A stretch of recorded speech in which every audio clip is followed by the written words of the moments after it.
Hello అండి. నా స్టైల్‌లో చికెన్ పులావ్ చేశాను. సూపర్ టేస్టీగా కుదిరింది. చూసారా ఎంత కలర్‌ఫుల్‌గా ఉంది గదా! చాలా టేస్టీగా ఉండిందండి. నేనైతే 2 టైమ్స్ తిన్నాననమాట. అంత టేస్టీగా కుదిరింది. ఎలా చేశాను ఏంటనేది లాస్ట్ వరకు చూడండి. ఇందులో కాంబినేషన్ నేనేం చేశానంటే పుదీనా చట్నీ. పుదీనా చట్నీ అనొచ్చు, రైతా అనొచ్చు. 2 రకాలుగా ఉంటది. కానీ ఇది తిన్నాక మళ్ళీ గ్రేవీ గూడా మీరు చేసుకోరు. అదే చేసుకుంటారనమాట. ముందుగా చెరబెట్టుకొని ఆయిల్ వేసేసి ఆనియన్ అయితే డీప్ ఫ్రై చేసుకొని బాగా ఫ్రై అయిన తర్వాత కొద్దిగా తీసేసాను పక్కకి. తర్వాత బిర్యానీ స్పైసెస్ వేసేసి తర్వాత చికెన్ కూడా వేసుకొని బాగా ఫ్రై చేసుకోవాలండి.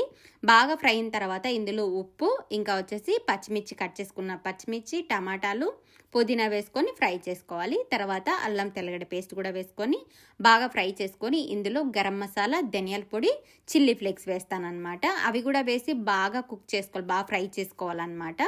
తర్వాత ఇందులో నేను కేడీడీ మిల్క్ వేసాను, క్రీమ్ మిల్క్ వేసాను అనమాట. క్రీమ్ మిల్క్ లేని వాళ్ళు ఒక కప్పు పాలు, ఒక కప్పు వచ్చేసి పెరుగు వేసుకుంటే ఈక్వల్గా వేయాలన్నమాట. సరిపోతుంది, చాలా టేస్టీగా ఉంటుంది. తర్వాత రైస్ కూడా వేసుకొని మొత్తం కలిసేలా కలుపుకొని సరిపడ వేసుకోవాలండి. ఈ టైంలో మీరు ఉప్పు చూసుకొని వేసుకోండి. నేనైతే ఒకేసారి వేసేస్తాను ఉప్పు అనేది. తర్వాత రైస్ని ఒకసారి ఇలా కలుపుకొని దమ్లో పెట్టే ముందు పైన నేనైతే నెయ్యి వేస్తాను అనమాట. లాస్ట్లో నెయ్యి వేస్తే రైస్కి ఆ ఫ్లేవర్ పట్టి చాలా టేస్టీగా ఉంటుందండి. ఒకసారి ట్రై చేయండి.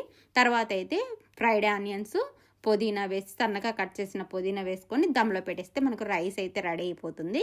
ఇప్పుడు ఆ రైస్లోకి నేనైతే పుదీనా చట్నీ, అంటే రైతాలాగా ఉంటుంది, చట్నీలాగా ఉంటుంది అని చెప్పాను కదా. ఎక్కువ పచ్చిమిర్చి, 2 ఎల్లిపాయలు, గడ్డ పెరుగు అండి. ఇది కుండ పెరుగు, ఇక్కడ కూడా కుండ పెరుగు దొరుకుతుంది, చాలా టేస్టీగా ఉంటుంది, ఫ్రెష్ది అనమాట. ఇది కూడా వేసి తర్వాత కొత్తిమీర, పుదీనా ఒక్కొక్క కట్ట వేసాను అనమాట.